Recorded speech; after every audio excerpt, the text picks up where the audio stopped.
Hello, people. Happy New Year. Today, it's another episode of Parody of Reality, Season 2. Very happy to see. As you see, there are different people around me now. It's not the usual suspects, George and Nikki. They had things to do. I will talk about them later. At the moment, I ignore them because I have next to me my friend Gabriel, which will have an interesting conversation about his profession. He's a director, yeah. So he's an upcoming star, some would say. Of course, yeah. That's the best way of describing it. No, it's true. It's true. Thank you, though. People who see your work, it's very. They say a lot of things about nice. about this. That's good to hear. So, Gabriel, yes. I don't want to be the one that will. I introduced you, but I want to tell the people what are you doing as a person. You know better yourself. You want me to say? Yeah. Describe us like kinda what you do. I generally wake up in the morning like every other person. No, I'm joking. Well, really, you don't wake up? I do sometimes when I don't forget to. Okay. But yeah, no, I'm from Greece, like you, and the rest of the guys who are not present. Yeah. I'm really happy to be sitting next to the potable. By the way, I have to mention. Yeah. And I've studied directing in Greece and New York for a couple of years. That should be like great experience, New York. It was pretty good. Okay.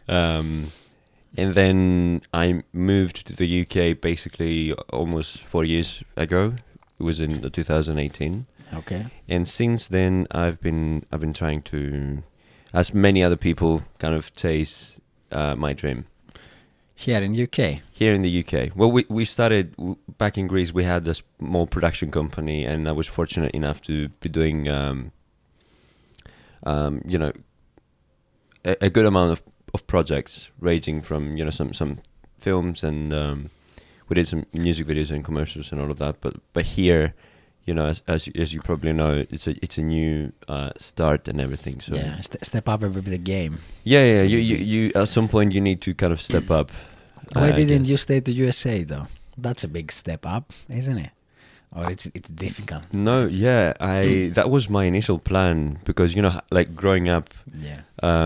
You see, like I think the United States have been so much in media, like in films and everything. So for me, when I went there, I immediately felt extremely at home. Okay. But and that was my initial plan. Like my dream was to move to the United States. But then, it's obviously because I didn't want to study more. Yeah. And to be fair, I just went to the United States for not that long. Like I did a short course at New York Film Academy. Okay. So I didn't stay there for that long. And yeah, unfortunately, it's the situation with the visas and the actual moving around, especially for someone who's working freelance. It's, in these creative industries, it's quite hard. So that's a good thing. I assume that you will go at some point back when you have the chance. Or? But to be fair, actually, I never thought of myself of actually living in the UK. But when I moved here and I started kind of looking how things are. You like the way they operate, like I'm realizing that basically what we thought of as Hollywood back in the day is now starting to become more and more prominent here in the United Kingdom. Really? Yeah, you start seeing like more and more films featuring England and all of that, and the amount of productions is incredible. But also, in general, I think you might agree with me. Like, I just like how things kind of work here better. Yeah. It could be a bit more sunny, but that's a different conversation. Yeah, and actually in all movies that we see UK, it's very sunny. So I don't know how that's happening. To be completely honest with you, comparing the UK weather with the Greek one, because it might sound a bit weird, but because of the way that the UK is like northern in latitude. Latitude. Yeah. I'm probably screwing this up. Well, if the Earth is a circle and it's not flat, so Yeah, assuming that it's not flat, the sun actually creates softer shadows for when you want to film outside. So it looks better, and the skin tones look better. Yeah, if you try to shoot a film in Greece, because like the sun is constantly above your head 24/7, more or less. The shadows you get on the faces are very harsh. Yeah. So it's just very hard to light. So it's basically like we have here, like we're setting the lights with John, that we had the fades and everything. It basically that's what happened with in real time outside. Yeah, you need to be controlling. You need to be controlling the light. Yeah, exactly. And in Greece, it's just very very hard to control the light. So the clouds do what these those diffusers things. Yeah. Well, exactly. I don't know much about those. We're just setting them up. Yeah. Actually, this probably visually will be one of our best podcasts because I hope not. Not. Gabriel here was like, like this corner, let's change it a bit. Like we had him like, we invited him for 2 hours and he's like, we are like 4 hours here and just mounting lights and I don't want this and this will be on frame. I'm sure, as time I want to put things. my umbrella here to look like British, so it's many things. Yeah. But it's good. It shows like how detail you put in your films. Like if you're willing to do something like this, people enjoy viewing something or seeing something that it's very nice. Yeah. And I saw that you came here and you're like, if you want my advice. We didn't want his advice actually. After like 4 hours, we decided that I it might was have been a little bit annoying at the end. I might have been a bit persistent. I must admit. But no, if the result is good, I won't change anything. I will leave it like this, and I will not come into that room again. That sounds good. To maintain the quality, if you like. That sounds good. Because we wanted to make it like homey. Yeah. Yeah, to be like to feel comfortable first of all. That's why the chairs are like this, and for everyone to be able to feel like not home really, because we have much more fun here. But yeah.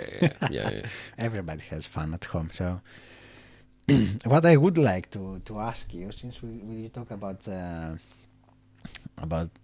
your industry that you're in, films. Don't worry, I know what you do. Don't worry, I'm not gonna forget. Like after today, I'm definitely not forgetting. So that's for sure. You're correct, John. Yeah, I know.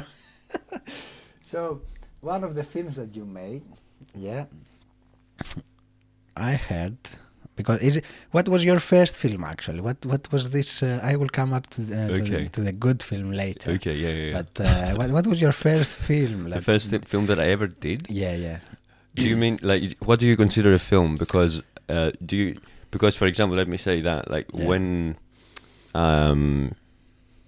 my father at some point, like for a birthday or something, he got me a camera, but it was like it wasn't a video camera. It was just a compact photo camera that could also record video. Yeah. That was kind of back in the day where video cameras were quite expensive and all of that, and it didn't record audio. So I started, so I started messing up with this little compact camera and using like an external MP3 player that did record audio. We would make like this small videos with my friends, and so if you want to consider that a film.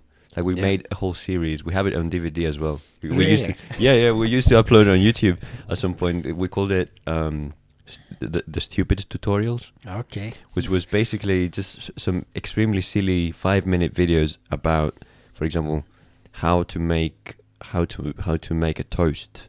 Okay. So it was like a very detailed tutorial on how many steps and what do you need to make an actual toast. If you think about it, though, who told you how to make a toast?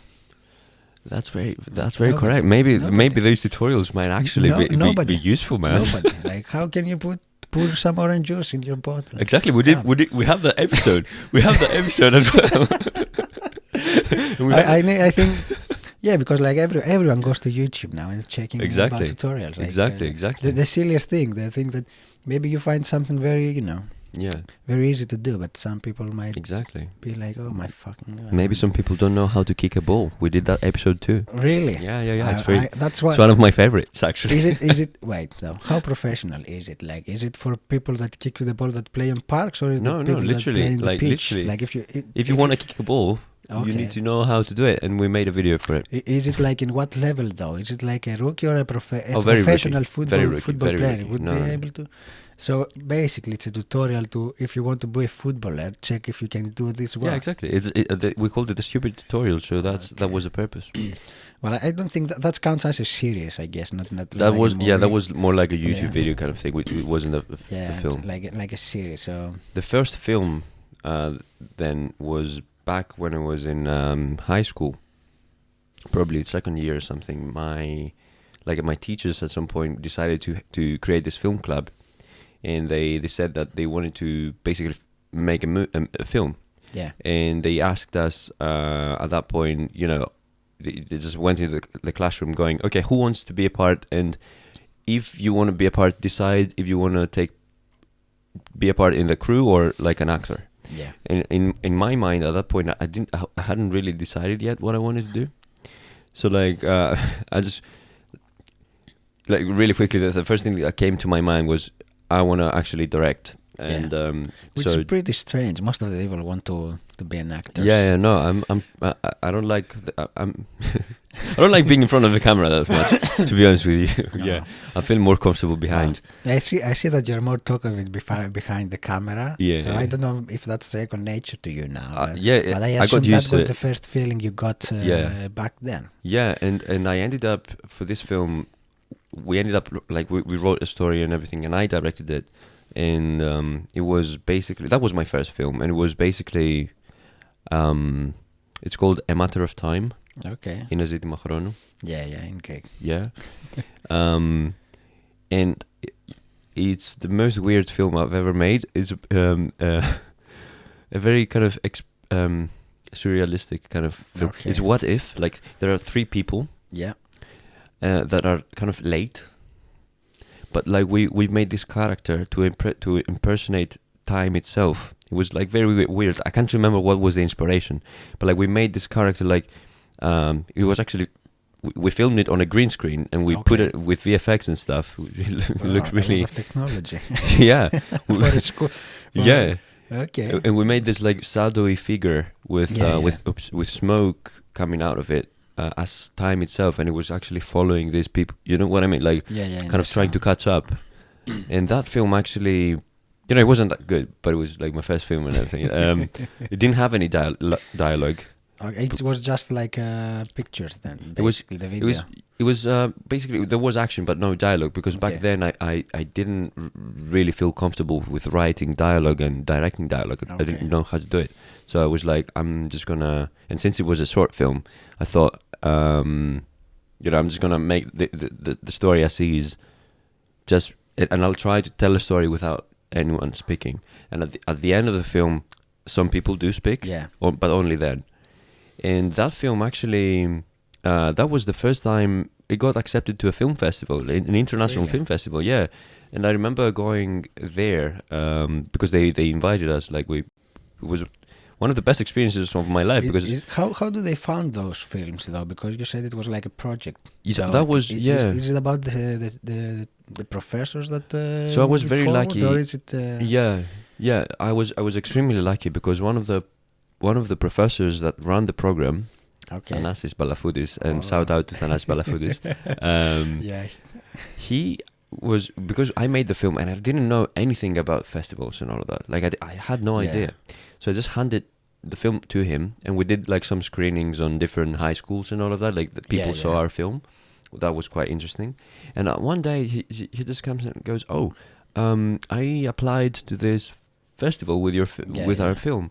Like, okay, fine. I didn't expect to hear back.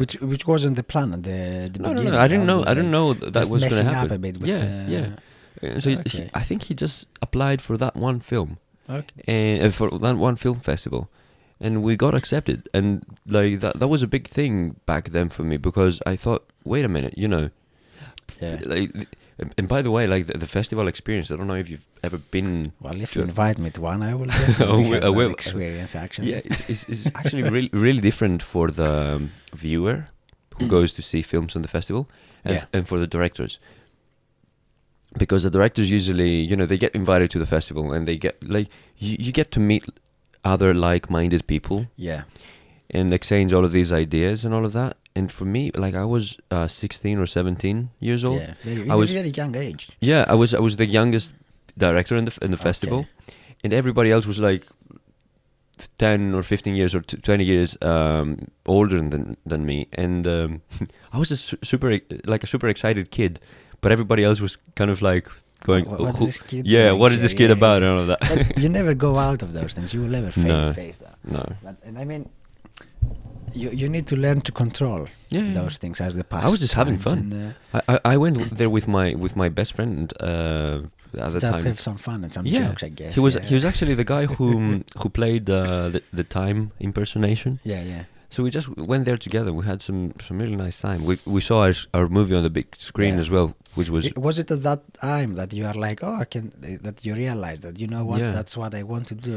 yeah. Because you said that you were doing it some fun, you had some fun earlier, but because a lot of people, they say nowadays, everybody says do this, Yeah. do that, and everybody's confused, like I don't know when to start from, and Yeah.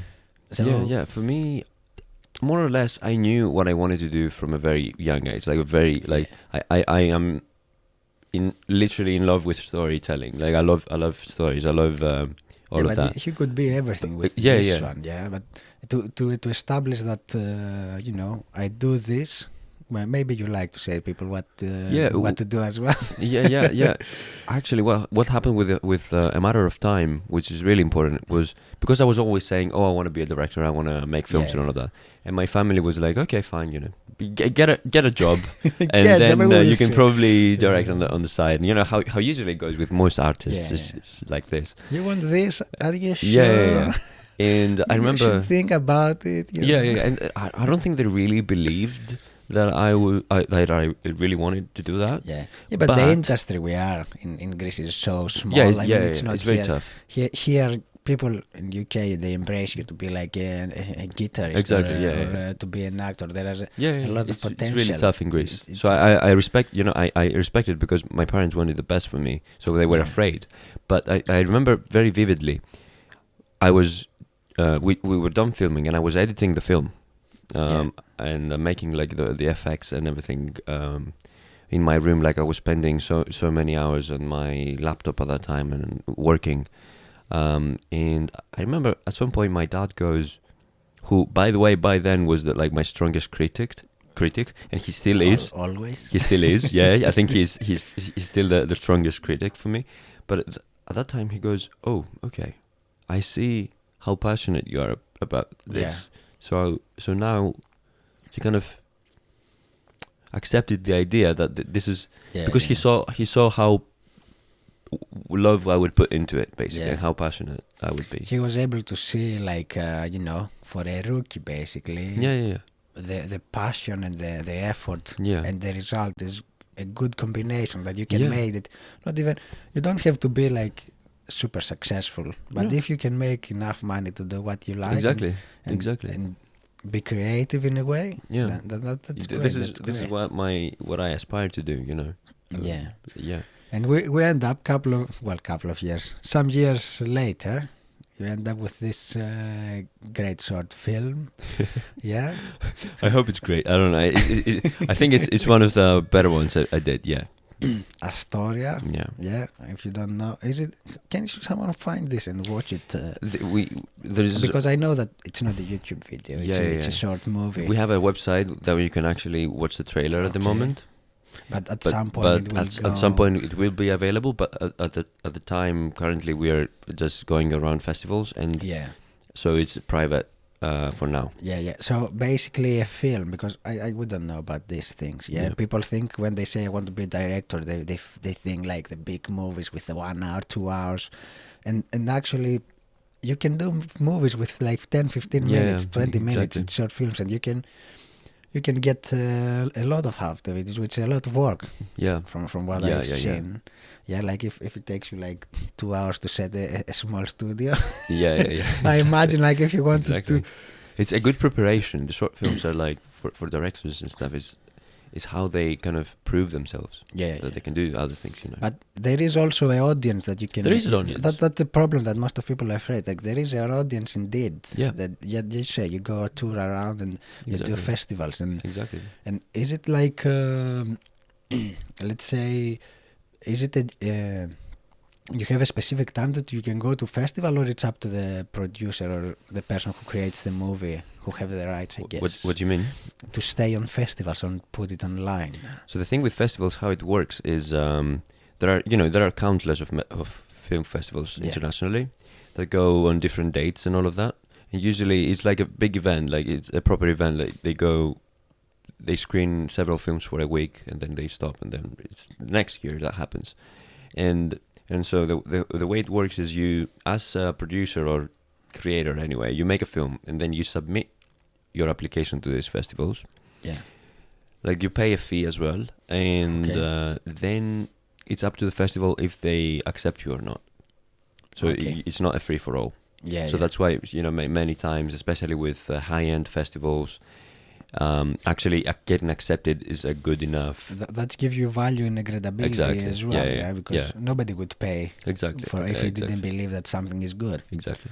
So you get accepted to the festival, and then of course there are awards that you can win. Yeah. But yeah, with some festivals it's just great to be accepted. You know, it's really important. So your film that you did, Astoria, which goes at festivals then at the moment, How was the inspiration behind that? I mean, it's a short film. It's a story about 4 people. Yeah, we don't want to spoil the movie, but we don't want to spoil the movie. People. But I can say that it's about a group of teenagers who are just finishing high school in a rural town in Greece, which is called Astoria. Yeah, that's hence the title Astoria. It's like a play on words. But it's a great place, this as well. Yeah, it's I love very it. Nice. I love very Astoria. Quiet as well. Like, I love it. Yeah, a huge lake and everything. For the rich people, there is a famous Astoria. Might they know it from the fair that they they produce fair, which is very famous. I didn't know until recently. But it was very famous back in the day, especially. It was a very wealthy area because of its fair production. But that doesn't have to do with your the story. No. It's just it would be very fun. Someone being like, you know, that's my fair. From here, like that's a good idea for a different story. To actually incorporate the fair. But no, for this film, is these teenagers who, you know how, you know, when you just finish high school, you're about to go to university, and your mind is all up in the air. You know, you feel like the top of the world. You can do anything because it's the first time you are starting to taste freedom in a sense. And so sometimes you do reckless things without thinking.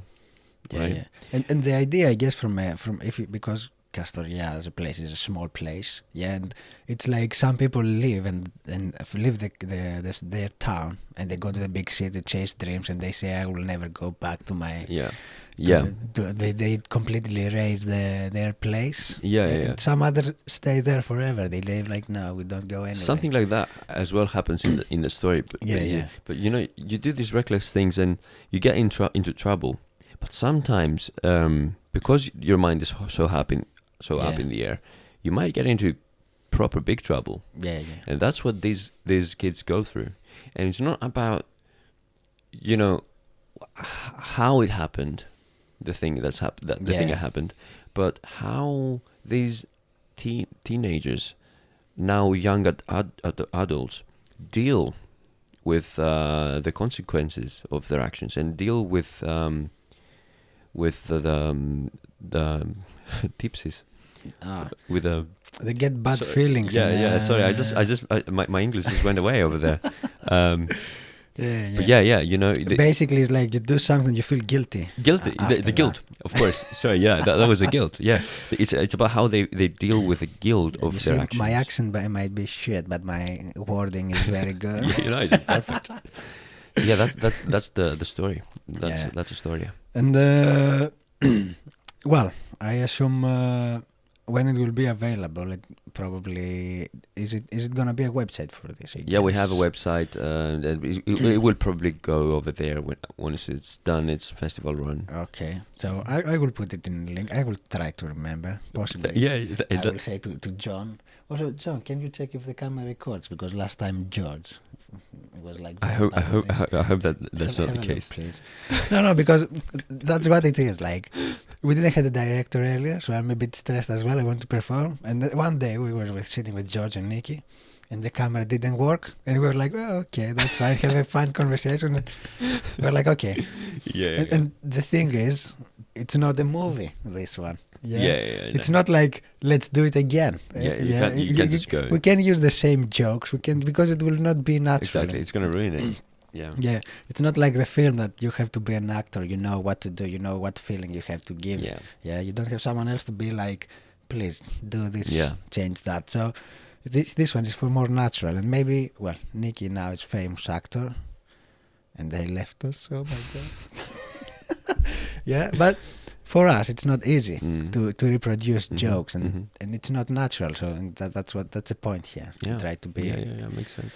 too natural. So I learned from this movie that you made, it's gonna get some awards possibly.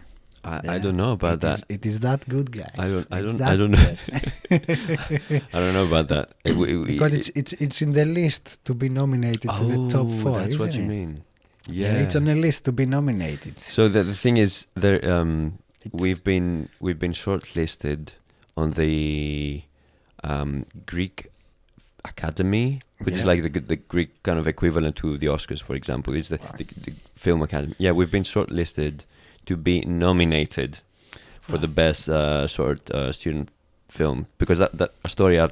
Yeah, I want to mention that is that it was a part of my final to get my master's in directing. Yeah. So that we're still competing in that category. Was it after a New York experience? Yeah. So we did Astoria. Yeah. I did New York, moved to the UK. Yeah. For 3 years, and I had left basically my masters back in Greece kind of undone. Yeah. So due to when COVID hit, I went back to Greece and I found the opportunity to complete it. So that's when I did Astoria. That's why you got some experience from there. And how is the inspiration works? Like how works? How do you get the idea? Like is it on the go? Is it something that you have and you start building on it? Yeah. Well, see, there are some creators that they have an idea in their head, not an idea, but like a feeling or a message or an idea that they just want to tell. I'm not one of these people. The way I say it for myself, how it works is usually I'm a very concept oriented storyteller. Okay. Like, for example, I will think of a good concept or a situation. I would go, oh, what if that happened? And then I would go forward and say, okay, and then what if that happened? And blah blah blah. And at the end, I come up with a story. But I find for myself, in terms of inspiration, that it comes whenever I have limitations. For example, when we were doing Astoria. Yeah. The way we came up with, I came up with the idea was, we knew we had to film basically this film for our final, for the masters,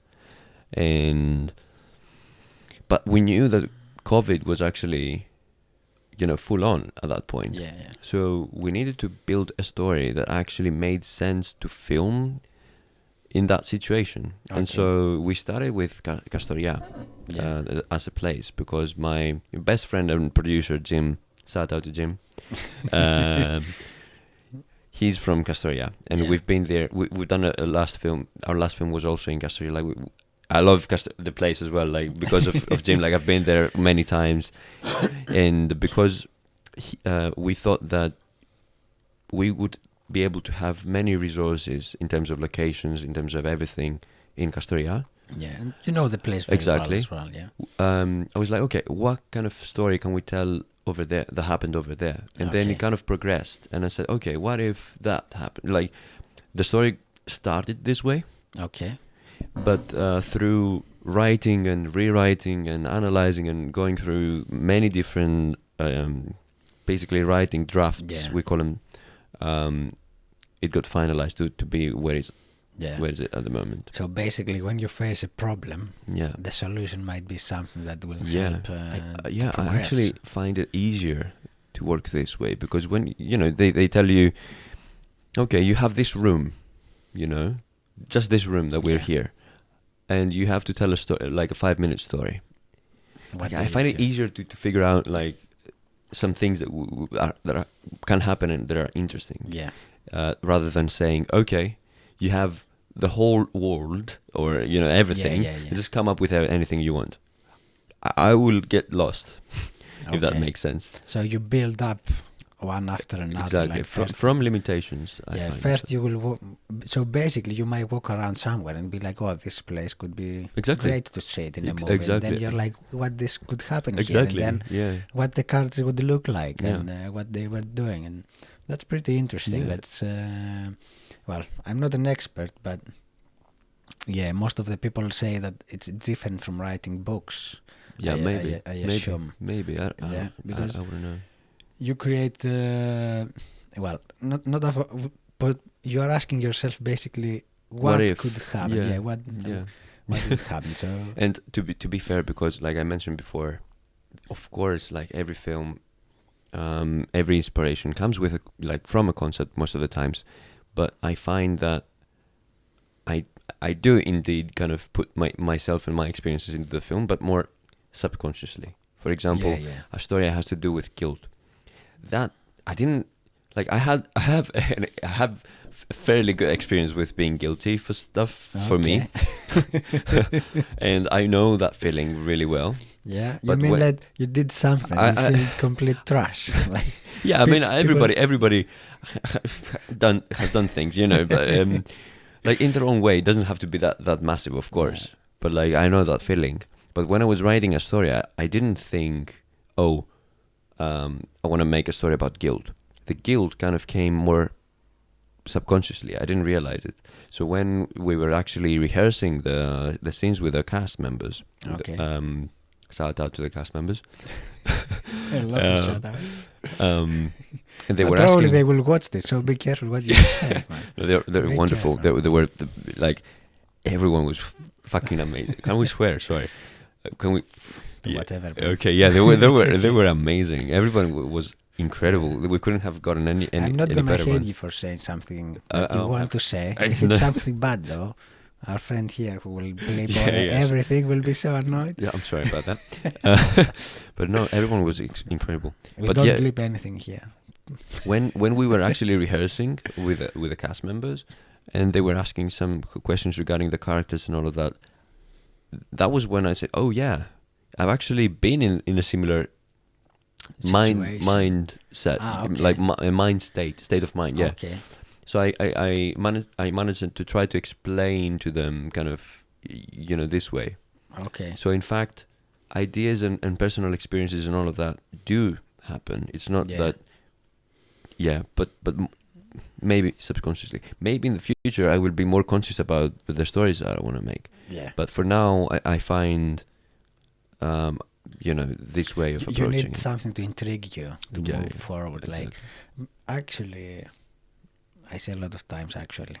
Yeah. So I wanted to talk about a fun movie that you did, The Pink Taxi, which I wanted. I love that. It's completely in Greek. It's in one room. Yeah, or in a It's house. in a house. Yeah. In a house, basically. Yeah. It's so That's a fun story. very sarcastic. I found it very like This is very funny. surrealism. Yeah, that's like I love comedy. Yeah. I think I don't. I think that I'm a funny person, but Everybody does. Everybody thinks but it's a funny for person. for films especially, I like it. I love comedy, and I think that was the first proper kind of comedy film that we did. So how it happened? That's a funny thing. Oh, so just to give some context, like Pink Taxi is a film about an ordinary guy who just one day living with his flatmate. One day he just goes, "Oh, I decided to be a superhero." So he creates this pink costume, like superhero costume, that allows him to actually teleport to any place he wants, but only once per day. Once per day, yeah. And that's like the limitation that he has. He works with limitations as well. Everybody does eventually. Exactly. So that's like something weird happens, and it's a funny thing. But the Pink Taxis. Now I understand why is the name. The name. Yeah, because when you hear Pink Taxi, you're like, no. Everybody thinks like, is that part of the joke? Like creates an image. Because when someone says like Pink Taxi, everybody will create an image in their head. True. Yeah, and that probably is the first joke. Exactly. No. Exactly. Pink Taxi is actually the name of the superhero. Yeah. And so how we came up with it was back on when I was in film school. One of the second year or third year or something, like we had an assignment to basically make a short film, and we got a team together. I was always kind of directing. We wrote a script, like a completely different thing. It was like a drama thing with completely different. And we had everything ready. We've cast this family to play the family for the film. Like it was a family of actors actually. Okay. Like both the husband and wife were actors, and their small kid was actually acting as well. So we cast everyone. Okay. And we cast another comedian. He's a comedian in Greece. He does stand up and all of that to play in this film. And we did we rehearsed. We had everything ready, and a week before the actual filming started, the producer comes up and says, the family just pulled out. They just decided to not do it. Really? Yeah, and we were like, what the fuck, man? We were just ready to go forth, and suddenly we don't have actors. Do they give a reason? No, I can't remember what the reason was. I don't think they gave a reason ever. So we were left with nothing, and we had to give a film. Yeah. So people wanted a film. So we're like, okay, fuck it. We're gonna again limitations. Like, what do we have? What do we have, and what can we make? We had my house in Thessaloniki. The whole film is filmed in my house.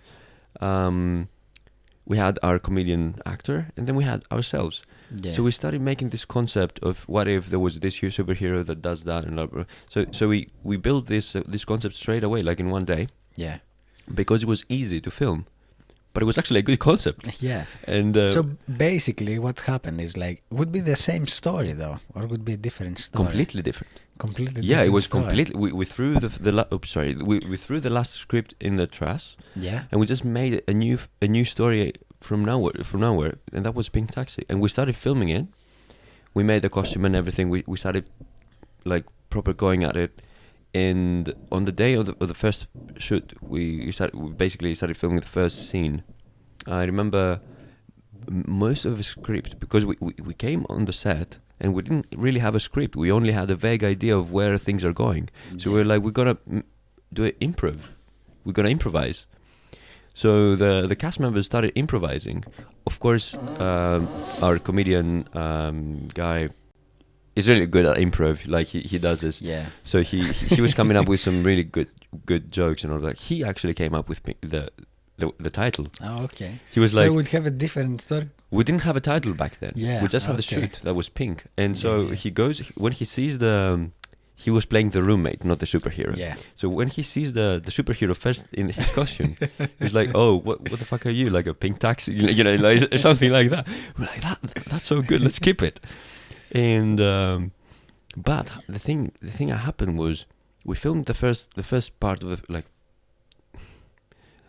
the 1/3 of the film, like only the beginning. Yeah. And then we break like for the day. But we never came back to film again because I don't remember what happened. But there were some production issues and I can't remember, but we never finished the film back then. And that was in 2017 or something, or 2016. we never finished the film, but I edited what we had. You start editing the... Yeah, I started editing it, what we had, and it was actually funny.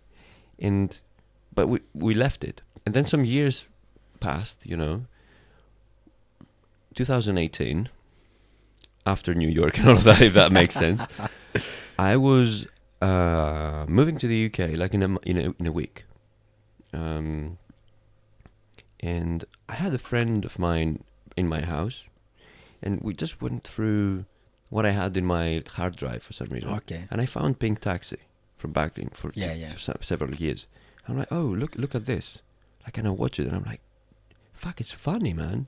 It's like it's such a shame to not finish it, Yeah.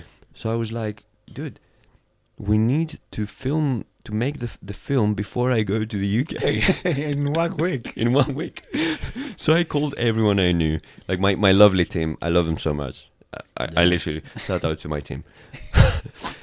We came together. We wrote a new script. We cast new cast basically. Yeah. And we made the film like from scratch, and we tried to match what we had in the beginning.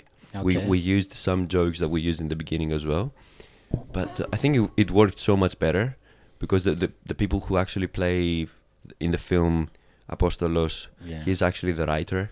Oh, okay. And he also plays Pink Taxi, and like I love him. We've worked together on other projects as well. So he's an amazing writer and actor as well. He's very he has comedy in himself. Yeah.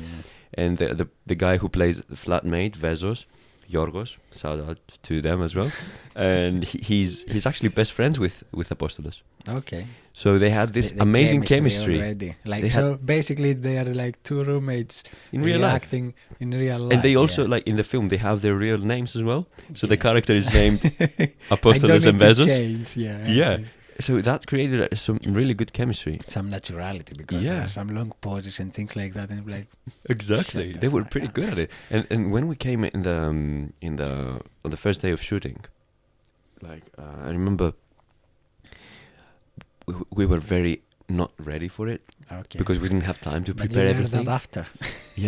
And initially it was the guy Vezos, the guy who plays the roommate, was supposed to be Pink Taxi. Yeah. Because we had the suit from before, like from years ago. Yeah. We just fixed it a bit, so it fits to Vezos, who is a skinny guy, like kind of me, sort of me. Apostolos is more like, it's bigger. So we were like, okay, that's probably what we're gonna do. We're gonna give Vezos like the role of the superhero, and Apostolos is gonna play the flatmate. And like as the guys are setting up the room for the film, like lighting and everything, I was there with both of them, and we were running the lines, kind of doing some rehearsing before that, because also Vezos back then, now he's played in some really good films, but back then he didn't really have that much experience. Yeah. Like he was in our suits, but he was mostly like a background artist. He didn't really have any dialogue prior to that. I think he only did like small things. Yeah. So we were like running the lines, and at some point I thought, okay, why don't you guys kind of switch roles? Swap roles. Like. Yeah, just to test it, just to test it, and it worked, and it worked better. So last minute, basically, we swapped them around, and that's Pink Taxi. And the funny thing is, because we saw it in a way, we knew like that was zero budget. Like the only budget we had was probably €30 just to buy pizzas for everyone on the day. Yeah. But that's like everybody was just so happy to do it. To do it. Everyone was so on board. Let's do it. Let's create something. But sometimes it's more than enough. Most of the time starts like this. Yeah. So because we didn't have any budget, I thought that we can't pretend that it's an expensive production. So let's just get the cheapest camera that we can from like my school back then. We had access to the equipment. Let's just get the cheapest camera that we can, like the most video-looking camera.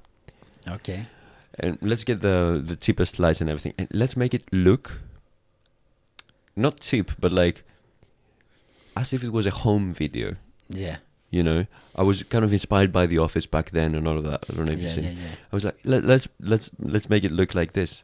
And basically exaggerating, Yeah. which the people understand that it's on exactly, purpose. exactly. Yeah. There is one point in the film, by the way, that the camera pans, and there are basically these two guys in the living room, kind of playing the scene out, and the camera pans, and it shows, and you can see the sound recorder. Yeah, yeah. And we kept, I noticed. yeah, that, and we kept that in the film because we thought, you know, it looks funny. Yeah, that's how it is. It's like a super random thing. Like, this is a home video looking film, but you can actually see the sound recorders. Yeah. And it's most of the time this happens when you have a mirror. So Exactly, the yeah, shaves yeah, and the yeah. other guys like this holding the boomer. Yeah. And the funny thing is that, like, it exceeded our expectations because Pink Taxi is probably the film that I did that traveled to most festivals and won most awards. This is insane to me. Yeah. But also then again, like, that was that. Pink Taxi was such a fun experience. It's out of nowhere, nobody expecting it. Exactly. But people who understand that kind of comedy, because it's very sarcastic, it has a lot of things that it's not punchlines. Yeah, it's things that you see and you're like, oh my god, how can you do this? Yeah. So this a lot of times gets the people, like the parody of things. Here. Yeah. The parody of reality. Yeah. Well, I could be a commercial you're guy. good at Man. this. Nailed it. Yeah. But what is the next step? So we see you doing some short films.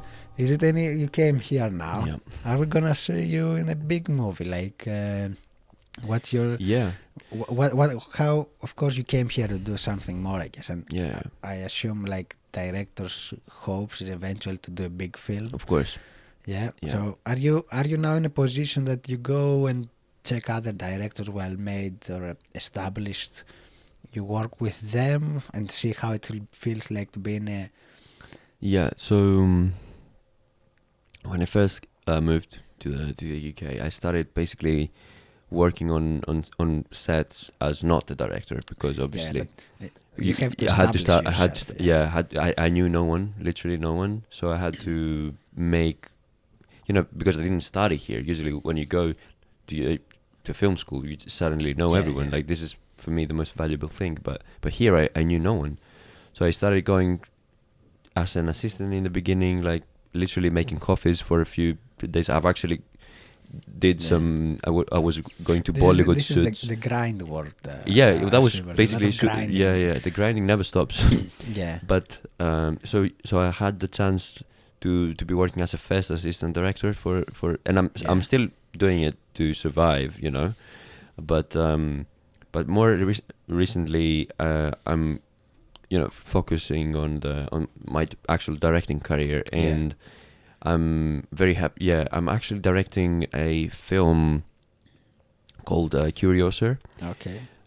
Which is basically a very interesting project because it's the first project that came to me that I didn't write, and basically I was hired to direct. It's written by the producer as well, called Jennifer James. Shout out to Jennifer. It's a really interesting script, but it's completely different from whatever I've done. Yeah. Now you will face the challenge to put in the screen something that someone else imagined. Yeah, exactly. Exactly, and that's really interesting to me, the whole experience of actually working with a material that I didn't have any input before, because usually I'm not usually writing, but I work with writers, so I can have the idea, but we develop it together and all of that. And also you can add things if you want, isn't it? Yeah. I mean, there is some flexibility, but we're doing this film, and we're gonna be shooting in February, so that's that. At the moment, I don't know if I can say more things. I mean, we have a website. You can check it out. Maybe if you. Is it the website like updated and gives news of how it's going on? Jennifer is on it. She's doing really good Is it job. her first film as well, or is It's not her first film. Okay. But is it her first idea for a film? No. She's actually done another film in the past, and she's actually working as an actress prior to that, and all. She has experience in the industry. Okay. But I think as a producer, this is her second film. Oh. But she's doing a brilliant job, honestly. I'm really excited to be working with her and the rest of the team. Is it gonna be a short film as well, or is it gonna be? This one is a short film Yeah. as well. But since you mentioned before, like the idea of a bigger film, Yeah. like personally, I wanted to make a feature film. Back in 2016, we started working on this project called Goldfish, with Apostolos, the guy who plays Pink Yeah. Taxi, and another writer, Fotini. Shout out to them.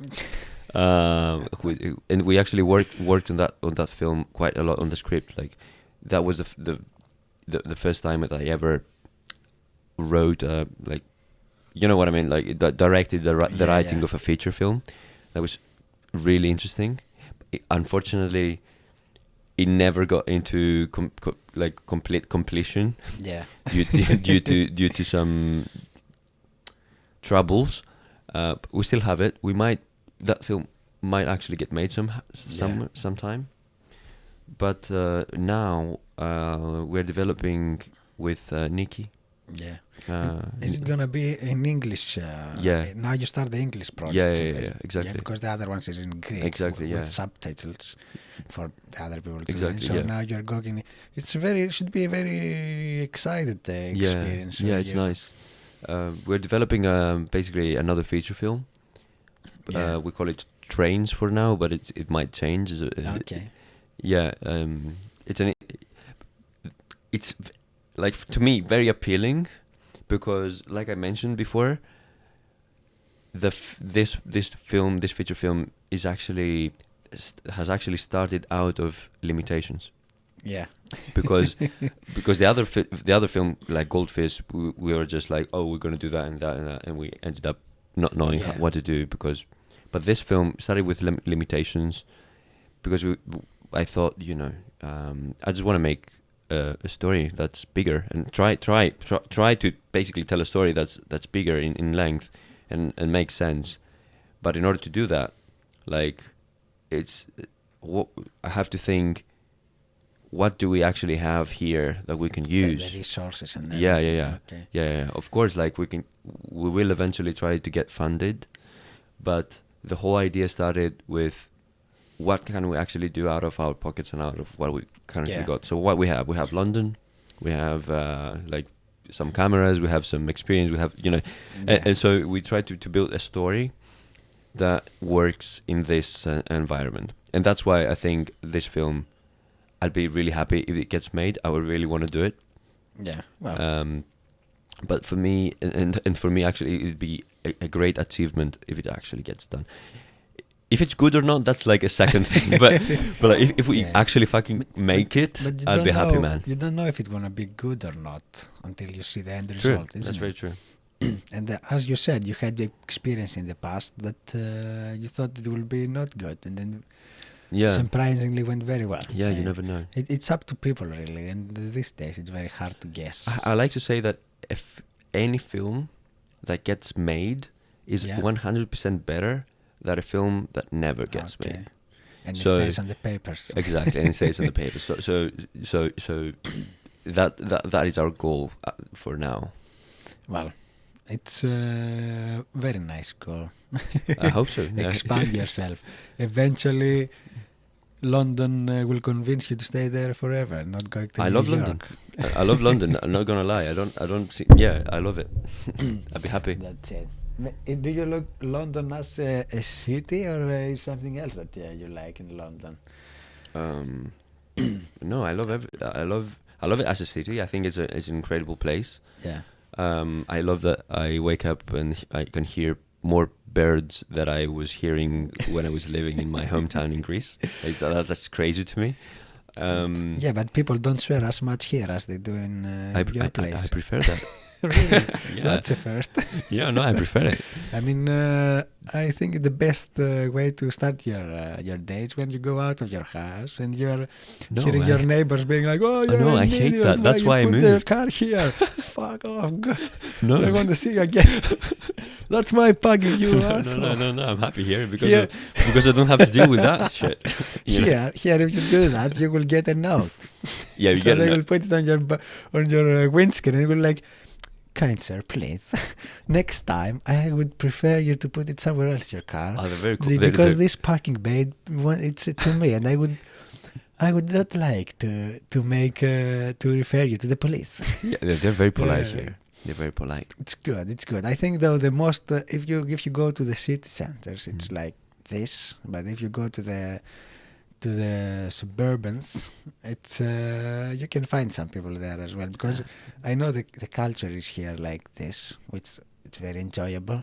People being nice instead of like trying to They wanna swear be to nice. you in the first chance. But it's very interesting for you. It is. Sometimes you will I assume like when you came here you were trying to understand how the people you will work with like what's the I was trying to get a sense habits, of what's the how you can inspire them, because as a director I assume you have to be the picture that you have in your mind, you have to transparent it and give it to the other people, explain them your vision, and they have to get it to be able to perform, isn't it? Yeah, that's very true. So if you're I mean, I don't know if you like that, but it's very difficult sometimes, not for everyone, to be able to say to describe a picture with words. Yeah. As a director, probably that's the main thing that you do.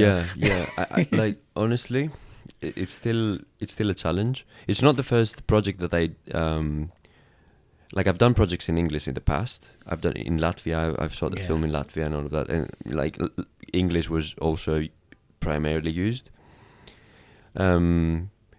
But I'm not gonna completely lie to you. But I am a bit. You will slightly lie I'm to me. gonna slightly How lie. dare you. I'm feeling fairly confident, but at the same time, I am a bit conscious that I'm actually not speaking in English. Like I want to reach that level of confidence, and I'm pretty sure it will happen. Like after an hour in the set, Yeah. And usually that's how it usually happens. But yeah, there's a difference. And yeah, That's your new challenge then. yeah, it's a new challenge, and that's I'm all up for it. What will happen, or if this film that you're creating now, goes to festivals and get more awards, is that give you the boost, or the fact that you made the film will already give you enough, Both, I'd say. I mean, obviously, for me, actually, oops. Oh my God! Siri just decided to. Professional. Sorry about that. For me, making the film is the priority, and I'm talking about trains because that's like the hardest thing at the moment. It is a priority, but obviously, like, and going to festivals is the next, like, most wonderful thing that can happen for the film. And then if we manage to get an award, that's also as well, like it. It never stops, right? It never stops. Like, but you need to be grateful for small things, I think. Yeah, but what feeds you to continue? Most I of the couldn't do people- anything else. Okay. Yeah, I So- couldn't. I couldn't do anything else. So it's you telling us that you're like, Yeah, no, I couldn't. I'm not good at anything else Everything apart from else. filming stuff. No, but I'm joking, but you haven't explained. Well, I saw you. You are good to saying people what to do. I saw that. That's skill as well. Don't worry. John will have nightmares with you. no. I'm just saying that it's just. I couldn't do anything else. Yeah, that's a good way to think that, because basically you're like, that's my plan, and if I don't have a plan B, so I have to Exactly. stick to plan A and succeed there. And I mean, we have to be completely honest. Like, if realistic, actually, we need to be realistic. If trains fails miserably, we're just gonna continue trying the next thing. You know what I mean? Like, we can't. I can't say. I can't give up. Yeah. Because there's no other thing for me to do. You know what I mean? but It feels right for you, for like me, going there. So, well, it will be very interesting. A lot of things comes new here, and since you are trying to challenge yourself all the time, I assume someday we will see you in the big screen, maybe in the I hope Oscars. so. I will come with my tuxedo. Is it? You invite me? Is that how it works? I don't know. I haven't been yet. At that time, probably you, I will you won't ask. remember us at all. This is Chris, everybody's. what? No, everyone. No, man. No. Do you know actually what is funny? There are two things that people say to you when they find out you are involved with film. Can I guess that? Yeah, go ahead. The most obvious is like if you do a film, I'm good actor. Can I come to your film? Possibly that's the first one. What's the second? And the second that they could ask probably is what I asked. Yeah, no, probably it's like you will remember me when you exactly. will be famous. So it's three things. One thing is invite me if you want an actor. Second thing is will you remember us when you're This bullshit. And the third one is are you actually making porn films? And really? if you are, like, can I be a part of it? Do you? Do you? I'm not joking. The first week of film school, when we started chatting with the other students, and that conversation popped up quite a lot. Like, I was like, dude, somebody asked me if I'm making porn. I'm like, the other guy was like, me too. Like, everybody suddenly realized that because this is such a common thing. People start maybe. No, it's not. It's not true. Or maybe because everybody thinks he can perform. I don't know about your private lives, and I wouldn't want to know. But that's not how you things Really? work usually. No. Okay. Well, very interesting. Very interesting. Yeah. So have you done any? No. No. Okay. No. We will search for that. We will see. Yeah, for sure. But I remember that, like, when I met you, of course, we were a bunch of people which in a house, and I remember that, like, I was like, because I found it a silly joke to tell you, can I play to your movie? Yeah, it's very obvious to me. Yeah, But everyone says I was sitting there and it was like, you're like, we met and you're moving around and you're like, this is my friend Nick, and you go like, hello, and Nick goes like, oh, you're a director, can I play to your movie, man? I start laughing so bad. Yeah, it's that, and usually follows like, up with a porn awesome. question. Yeah, is it follows up like, I'm good in sex, can I come Exactly. What kind of films do you make porn? Have you considered?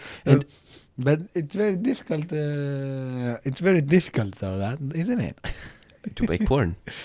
It's actually really, really complicated. Yeah, you need. Yeah. It's not easy, man. Yeah, eventually I will have a porn stand here, and I will discuss. I have loads of questions about this. That's. I can wait. Really? Okay. Yeah. Let's make it happen. Okay. It will be very hard, though. That's what she said. Oh, Okay, sorry about they that. always say that. Sorry about that. That's a very common, joke in yeah. porn industry. I don't know. I don't. I wouldn't know. I wouldn't know either. I wouldn't know. We're like throwers under their bus now. Yeah. That was great. No, yeah. Of course, that was Gabriel. Follow him on Instagram, social media. I will have them there, even though probably your mom will watch this only. Yeah, I know. Yeah. Shout out to my mom. Is this your first? Is it an interview, kinda? Yeah. It is like. It's not my first interview. Oh my god! But it's probably the first interview. I almost felt special. Now. But it's the best interview. Oh my god! That's what actors do, guys, and directors. Don't fall from that. They like so. No, I think that was really fun. Really enjoyed it. So they're like, "Oh, you were the great." You know what they told me? Yeah, which was like, of course it is like this. When you do in an actor set to casting, yeah, and then you are like you are in the scene, you do a scene, and the director goes like, "That was great. Let's try one more time, but better." This means you were absolutely fucking rubbish. No. That was like it's not true. It was like he was saying to you, have you considered being in McDonald's? No. It's like that. No, it's not true. You need to nourish your actors. You need to respect them. They are. That's why they say to you like, can you do it like slide like complete rap? No. But it's funny once you get actually very used to them, you can actually make jokes like this. Like It's that was good, but can we just make it good this time? Yeah. I don't know. That's horrible to me. Like that annoys me very much. This attitude, like you were great, my dear, but just do something completely different, please. You need to be respectful for everyone. Like everyone's just putting their souls you over can there. say it like in a way. I don't know. How can you say that? Like, please, I want something like this. You don't have to be judged. No. You don't have to you're not judge judging. him. You just have to say to him, like, you know, that I want that kind of feelings to come out. Not you give me this kind of feelings. You usually go. You know, you treat the actor like they know their character better than you do. Yeah. So the best thing is that you don't use your actors like meat puppets. You know, you don't tell let them, fly. You don't. Yeah, you try to talk to them in terms of like emotions and stuff like that. Like you try to make them understand how their character is actually feeling at that particular moment. Okay. And maybe you can give them some background. But like, you know, there's many things you can do, obviously. But you never. Yeah, you never go. Oh, that was shit. You know. Yeah. You need to But be. probably you never said that in loud. Probably with Apostolis, who's a good buddy, I probably did. Okay. But yeah, that's good. We hit our conversation topips. that was good. That was good. No, Let's pretend that's professional. Yeah, we had like 1, 2, 3. We did them all, so it's fine. Guys and people and girls and boys and they and whatever. This will be the second season of the Parody of Reality. Of course, if you miss George and Nikki, they are very busy at the moment. Possibly, I try to make with them some like they will be not as a guests, but they will do some guest shows, like a special episode. Yeah, kind of, because you know they moved forward with their lives after the podcast here.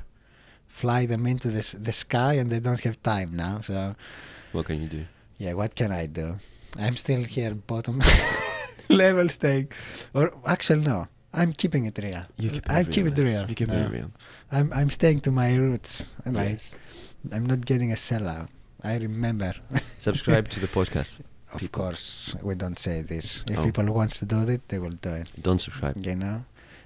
Don't give my audience what to do. Sorry. They will do what they want to do if they feel like. I'm not gonna. Yeah, probably that's why we're not famous. I hope you enjoyed. See you next time.